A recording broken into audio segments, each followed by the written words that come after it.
DDH à la portée de tous. Tous les droits de l'homme à la portée de tous, c'est l'émission de Alliance pour l'universalité des droits fondamentaux, AUDEF, ONG. Cette émission qui est diffusée à la radio-télé catholique Elikia, RTCE, la chaîne qui fait la promotion de la dignité de la personne humaine. Cette émission vous souhaite la bienvenue. Et aujourd'hui, nous allons parler de la mise en œuvre des recommandations du Comité contre la torture. Comme déjà annoncé, cette année, nous allons tourner autour des engagements internationaux de la République démocratique du Congo. La mise en œuvre, l'application des conventions internationales en République démocratique du Congo. Avant d'entrer dans le vif de notre sujet, comme d'habitude, nous avons le point sur l'actualité. Et l'actualité, c'est la journée du 4 janvier. Il y en a qui ont constaté une journée déclarée fériée. Les élèves ne sont pas allés à l'école. Les travailleurs ne sont pas allés dans leur milieu de travail respectif. Et les gens sont à la maison. Et pourquoi cette journée? Ceci est important pour notre éducation civique.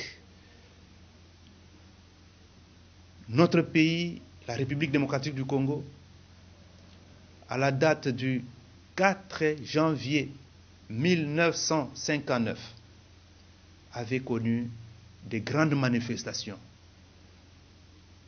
Il y a eu des morts, plusieurs centaines de morts, même si le gouvernement à l'époque parlait d'environ 40 morts. Pourquoi? Parce que les gens réclamaient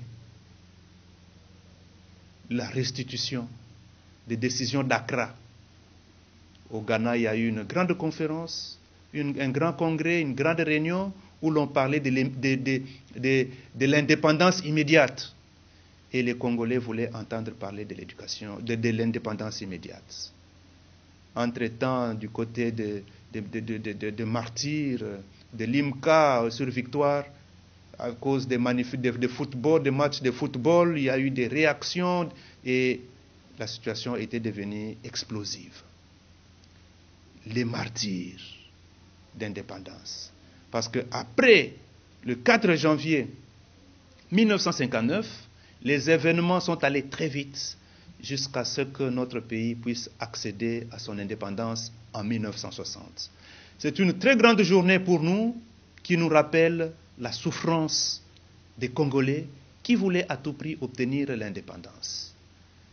Comme le disait le professeur Ndaiwel, il ne faudra pas se limiter à se souvenir de cet événement de Kinshasa, mais il y a eu plusieurs autres événements à travers le pays. Et tout ça, c'est pour l'indépendance de notre pays. Et aujourd'hui encore, il y en a qui se souviennent qu'il y a 2 ans passés, il y a eu encore beaucoup de manifestations, il y a eu beaucoup de morts pour revendiquer les élections de 2018 et la passation pacifique de pouvoir. Tous ces événements doivent éveiller notre conscience et nous ne devons pas l'oublier pour notre mémoire collective. L'actualité, c'est l'année électorale et le moment important de l'enrôlement. Important que tout le monde puisse passer à l'enrôlement. Se faire enrôler, c'est un devoir civique. C'est aussi un devoir civique. C'est un droit, c'est aussi un devoir. Ainsi, nous en appelons à tous les Congolais qui sont ici à Kinshasa, à travers le pays, et même ceux qui sont à l'étranger, parce que la loi et la CENI ont permis aux Congolais qui sont à la diaspora de se faire aussi enrôler et d'élire au moment opportun. Avec l'espoir que c'est entendu, les gens vont se précipiter les derniers jours, mais le moment est là pour se faire enrôler. Nous devons féliciter ici une ordonnance qui a été prise par le président de la République s'agissant des mesures de grâce collective.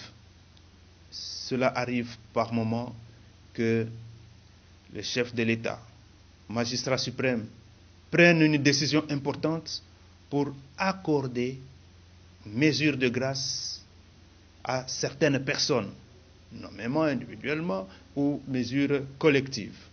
La dernière en date, c'est celle qui concernait les personnes qui étaient arrêtées dans le cadre de l'affaire d'assassinat de Laurent Désiré Kabila, notre président qui est toujours resté, qui a marqué l'histoire de son pays.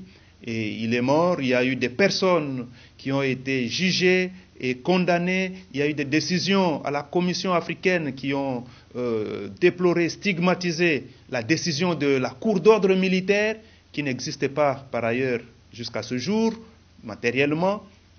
Et certaines de ces personnes qui étaient condamnées, qui avaient passé 20 ans, avaient été libérées. C'était la dernière ordonnance.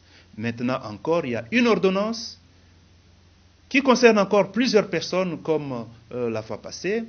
Et nous espérons que les conditions de mise en application de cette ordonnance sont en cours, et on espère aussi que une des retombées importantes de pareilles décisions, c'est la décongestion des prisons. Pourquoi on parle souvent de la décongestion des prisons? C'est parce que les prisons surpeuplées ont des conséquences fâcheuses et graves, néfastes sur la vie des compatriotes qui sont dans les prisons.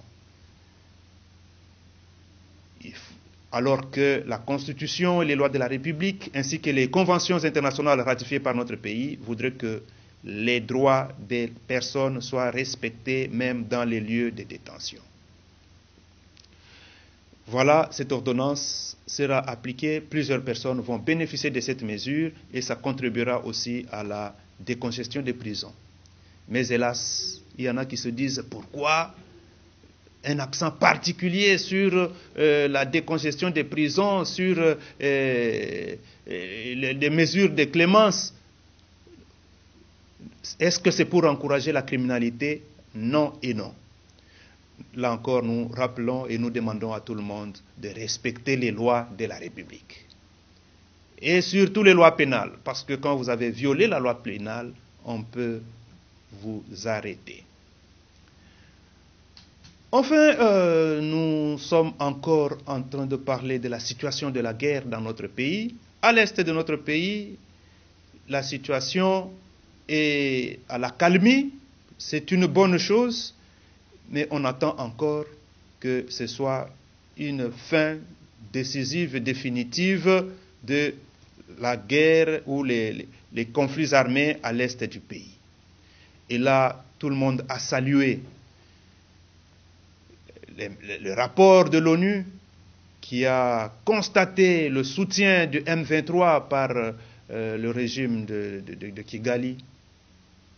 Et il y en a qui sont montés au créneau des ONG pour demander que des poursuites soient engagées, pour demander que la Cour pénale puisse faire quelque chose. C'est une bonne initiative et nous pensons aussi que sur le plan national, nous avons les juridictions de notre pays qui ont aussi cette compétence s'agissant des crimes de guerre, crimes contre l'humanité, crimes de génocide, des crimes d'agression. Il y a lieu d'entamer, de poursuivre, d'enquêter, de poursuivre, de juger certaines personnes qui sont responsables de graves crimes. Et ceci a des rapports très importants avec les recommandations du Comité contre la torture, pour ce qui concerne notre pays. Ça fait partie des recommandations qui ont déjà été formulées, qui sont reformulées souvent. Et nous allons maintenant parler de la mise en œuvre des recommandations du Comité contre la torture, qui est notre sujet de ce jour.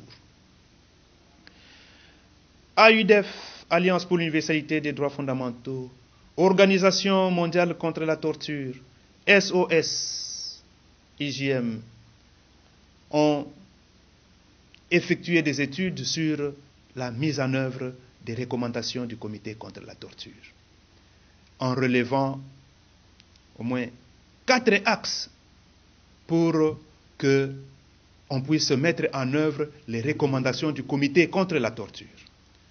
Pour notre rappel, nous avons dit la fois passée que l'année 2023, la RDC, notre pays, va présenter un rapport périodique devant le comité contre la torture. Ce sera le 3e rapport périodique de la RDC devant le comité contre la torture.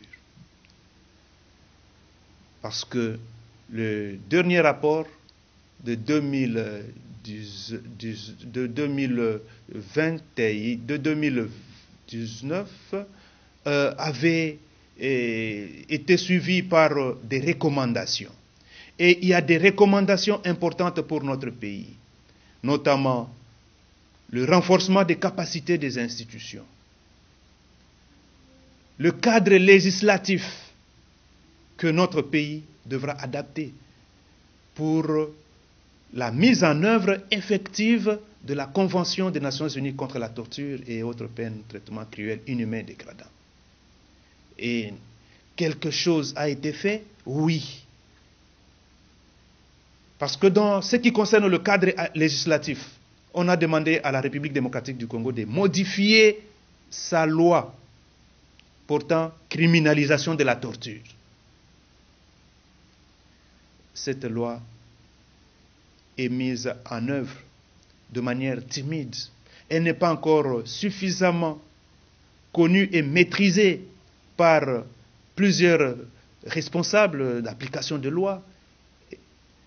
Et la torture est encore parfois assimilée à l'infraction de détention arbitraire.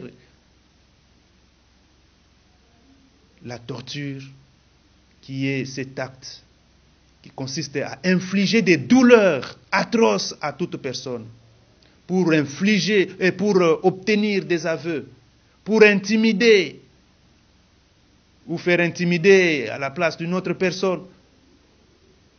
Donc cet acte-là est vraiment interdit.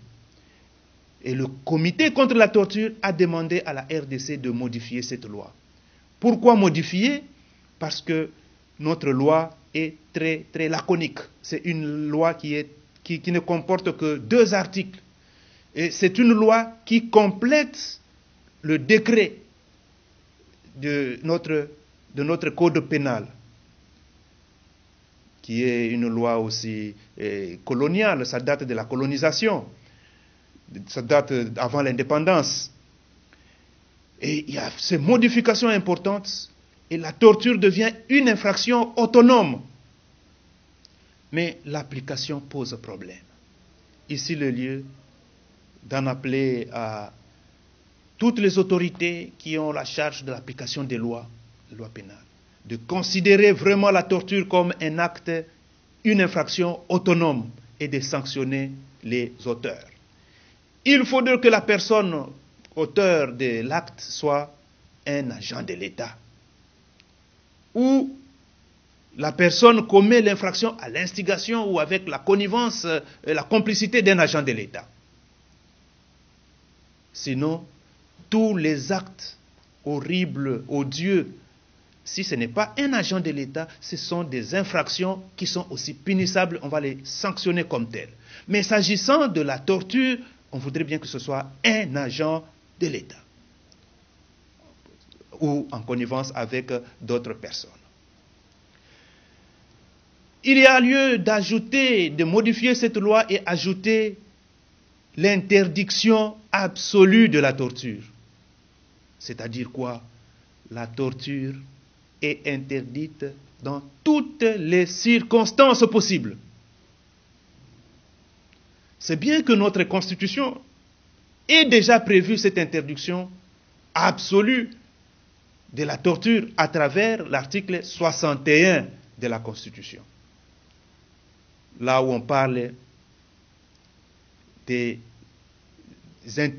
dérogations aux droits de l'homme. Il y a des actes qu'on ne peut pas déroger, qui, dans toutes les circonstances possibles, sont complètement interdits.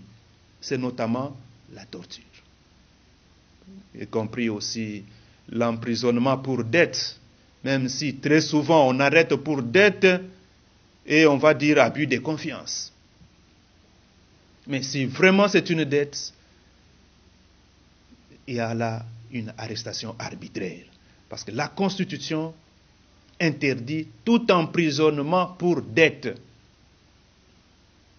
Et si par fraude on transforme toujours la dette en abus de confiance, il faut repréciser les choses à ce niveau-là. L'abus de confiance, c'est une infraction qui est bien définie, qui a ses éléments constitutifs. Et comment ces éléments constitutifs, on peut associer, assimiler la dette à l'abus de confiance. Le comité contre la torture a demandé à la République démocratique du Congo de souligner l'obligation de mener des enquêtes. Il faut mener des enquêtes chaque fois qu'il y a des allégations de torture. Sinon, l'acte devient comme banalisé. S'il y a des allégations de torture et qu'il n'y a pas d'enquête, c'est que l'acte est banalisé, l'acte est considéré comme étant un acte normal.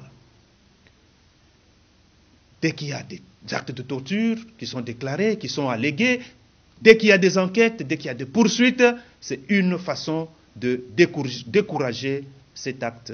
Et on va rendre un bon service à la population qui sera épargnée des actes de torture avec des traitements inhumains et dégradants associés. Le comité contre la torture a demandé aussi que la loi de la République puisse mentionner le rejet des aveux obtenus par la torture. Comme vous le savez, la torture est commise souvent dans certains lieux, un lieu caché, où les personnes sont poursuivies, auditionnées, et suite à la torture, on peut faire n'importe quelle déclaration. Pour le comité contre la torture, on recommande à la République de mentionner expressis verbis par une loi cette interdiction ou ce rejet des aveux qui sont obtenus par la torture. Le comité contre la torture a encore demandé à la République démocratique du Congo de prendre des mesures nécessaires afin d'assurer une large diffusion de la loi, sa vulgarisation et la sensibilisation des magistrats et agents du ministère public pour rendre effective en pratique l'incrimination des actes de torture et leurs sanctions par des peines proportionnées à la gravité de tels actes. Si vous lisez la loi sur la torture, vous trouverez que les infractions sont graves. Et il y a aussi des peines graves, conformément à la gravité des actes. Mais ici, on n'a pas retenu la peine de mort, parce que le comité ne veut pas non plus la peine de mort. À la place, on retient l'infraction de la peine à perpétuité. Bouloko Bouakachidi. On est arrêté pour toute la vie qu'on doit passer en détention. Et pour pareilles infractions, même quand il y a grâce présidentielle, on signale toujours que pour tel qui a commis les crimes de guerre, crimes contre l'humanité, la torture, les violences sexuelles, il n'a pas droit même à cette mesure de grâce.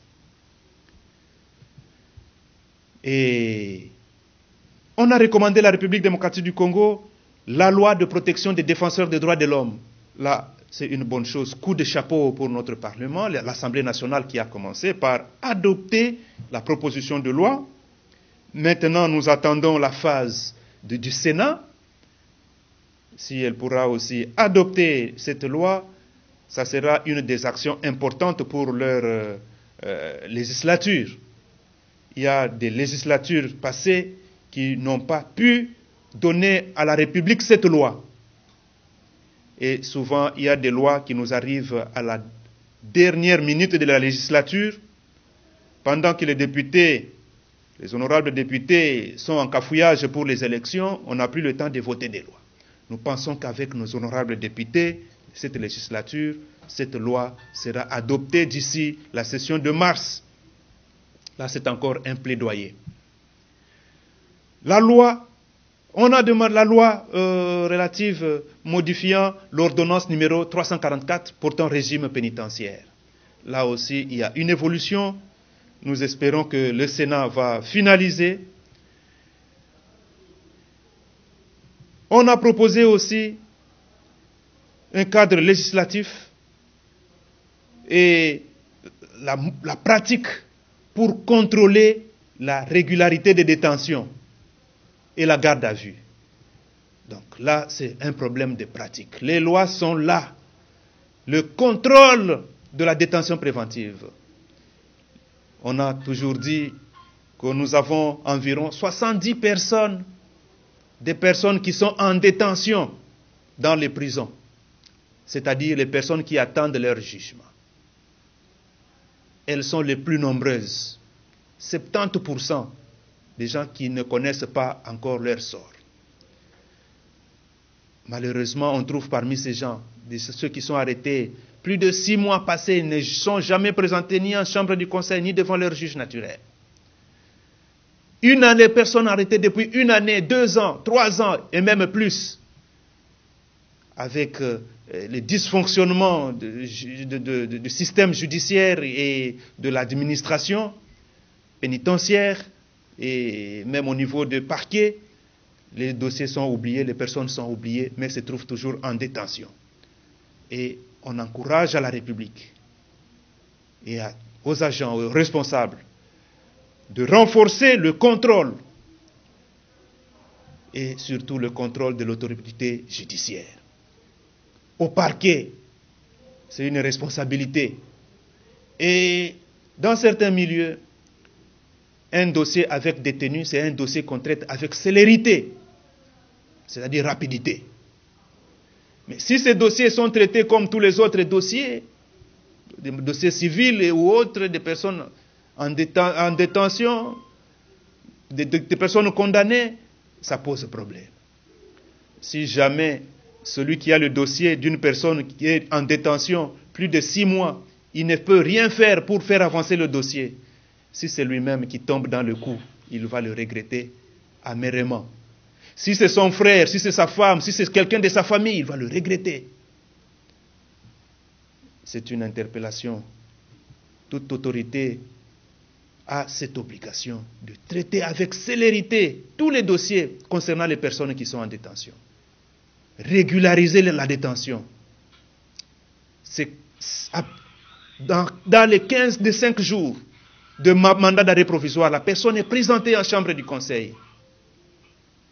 Et après la chambre du conseil, 15 jours, on peut obtenir cela que devant le juge en chambre du conseil. Et le juge en chambre du conseil, c'est le véritable responsable de détention. Et c'est lui qui autorise la détention. Le parquet peut arrêter, mais la détention, c'est le juge en chambre du conseil. C'est un pouvoir énorme de juge du tribunal de paix. Il autorise au magistrat du parquet de garder pendant 5 jours. Après 5 jours, on lui accorde 15 jours pour finaliser l'instruction. Et après 15 jours, il doit revenir au mois. Donc après les 15 jours, on fait au mois pour permettre de finaliser. Au mois, de mois en mois, 2, 3 mois. Et la prochaine fois, on doit présenter la personne devant le tribunal. Si cela est suivi, on ne va pas trop crier sur population pénitentiaire et les mauvaises conditions de détention. Et c'est de l'argent pour l'État qui doit nourrir des bouches des personnes en détention. Nous avons suivi une fois un directeur de la prison dire que il y a une vingtaine d'années qu'il était désigné, qu'il était nommé comme directeur de prison. Mais ce qu'il percevait comme la ration pour les détenus, ça n'a pas changé plus de 20 ans après. Alors qu'à l'époque, on pouvait avoir 500 personnes en détention. Aujourd'hui, il en a 2000. Mais la subvention reste la même. quelle est la condition de vie de ces personnes-là dans les lieux de détention. Déplorable. Le comité contre la torture a, dans le deuxième axe, recommandé le renforcement des capacités des institutions nationales. C'est notamment les cours et tribunaux, par des formations, la création de mécanismes nationaux de prévention des tortures, le mécanisme indépendant qui visite les lieux de détention sans donner rendez-vous au cachot, sans donner rendez-vous à la prison, mais il arrive, il surgit, commence à regarder les registres de détention pour voir tel est en détention régulière, irrégulière, ainsi de suite. Le mécanisme opérationnel, ça sera une bonne chose, avec de moyens conséquents et une bonne collaboration avec les mécanismes internationaux. Parce que le mécanisme fonctionne en collaboration avec le sous-comité des Nations Unies contre la torture. Renforcement des capacités des ONG pour aussi contribuer à tout l'effort national de la lutte contre la torture.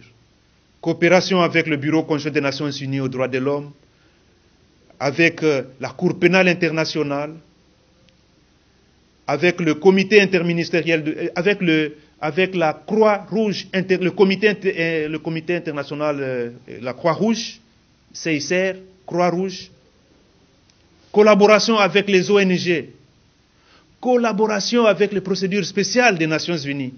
Et là, on ne cesse de recommander à la République démocratique du Congo de prendre une invitation permanente pour tous les mécanismes.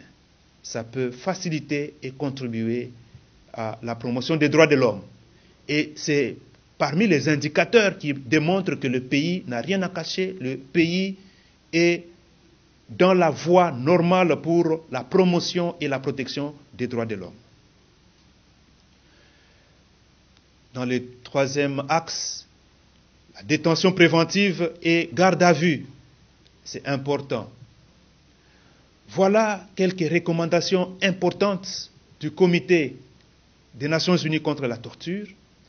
Et là, parmi quelques recommandations, nous avons déjà parlé de prendre des mesures nécessaires afin de garantir que les aveux obtenus sous la torture ou les mauvais traitements soient systématiquement frappés de nullité. Nous espérons qu'avec les nouveaux magistrats qui ont été désignés, qui ont été nommés, ils passeront par des formations importantes sur toutes ces notions. Et là, il y a l'INAFORGE qui est là pour la formation du personnel judiciaire. Il y a le Conseil supérieur de la magistrature. Il y a la police nationale congolaise. Il y a les FARDC, l'Agence nationale de renseignement, le Conseil national de sécurité.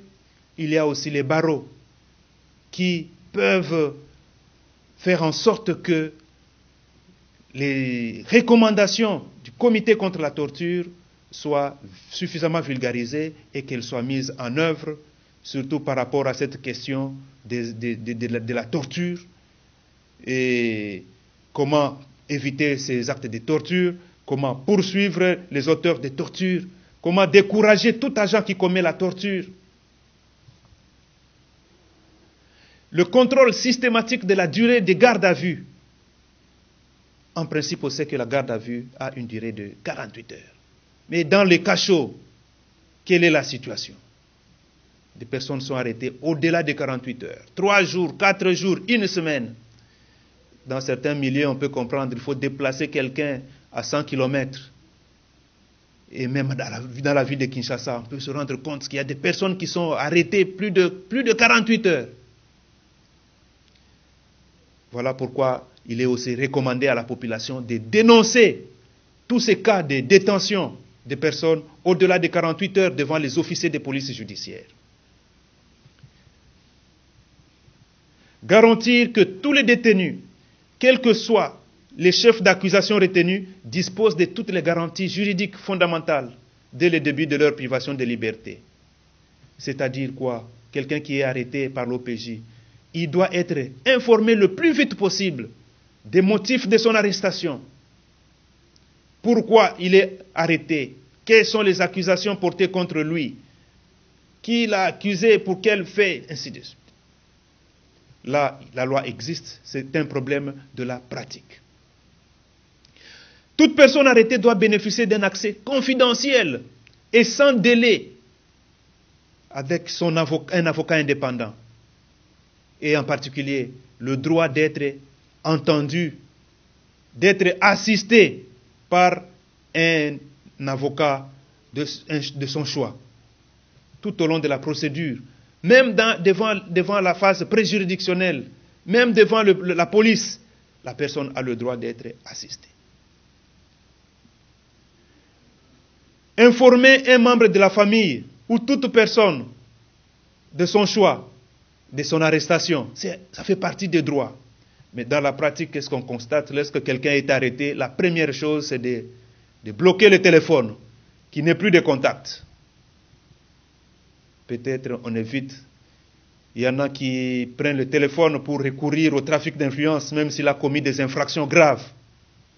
Mais ce n'est pas une raison d'empêcher à quelqu'un d'avoir le contact avec les membres de sa famille, qu'elle soit qu'elle est arrêtée, elle se retrouve dans tel milieu.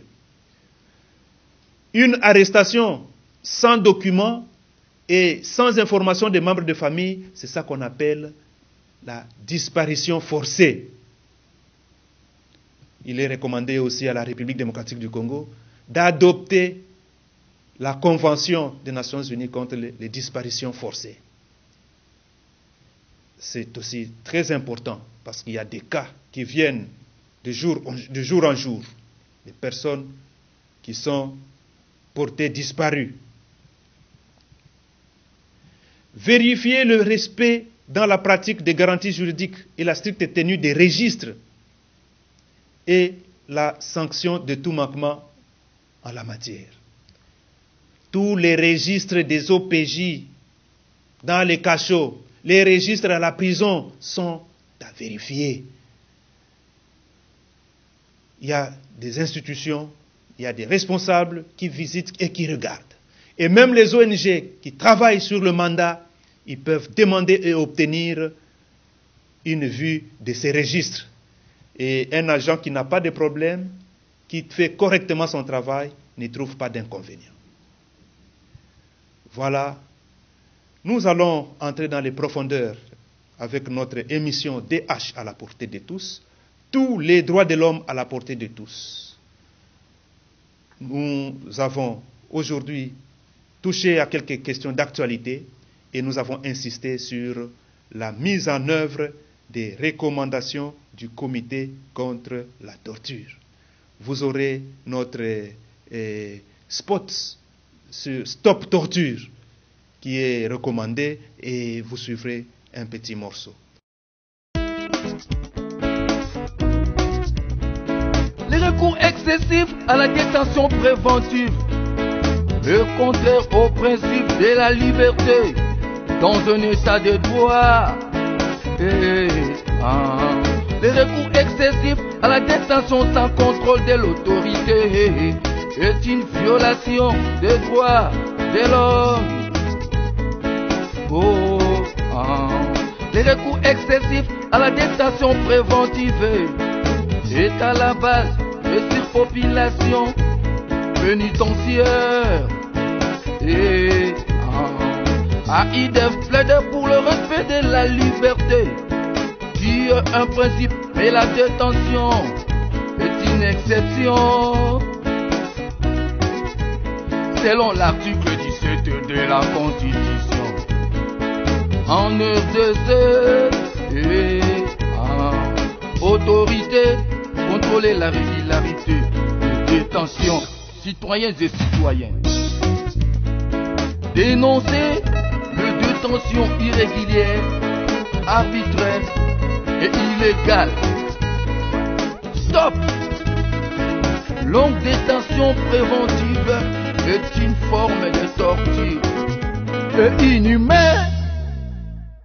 C'était DH à la portée de tous, une émission de UDEF, Alliance pour l'Université des droits fondamentaux, diffusée à la RTCE, Radio-Télé Catholique Elikia, la chaîne qui fait la promotion de la condition humaine. Vous suivez encore cette émission le mardi et le vendredi. Nous remercions tous ceux qui nous ont accompagnés à la cabine. Nous voyons M. Rosé Chita, M. Jires Nzouzi et le DG Hugues Kibao. Merci et à la prochaine.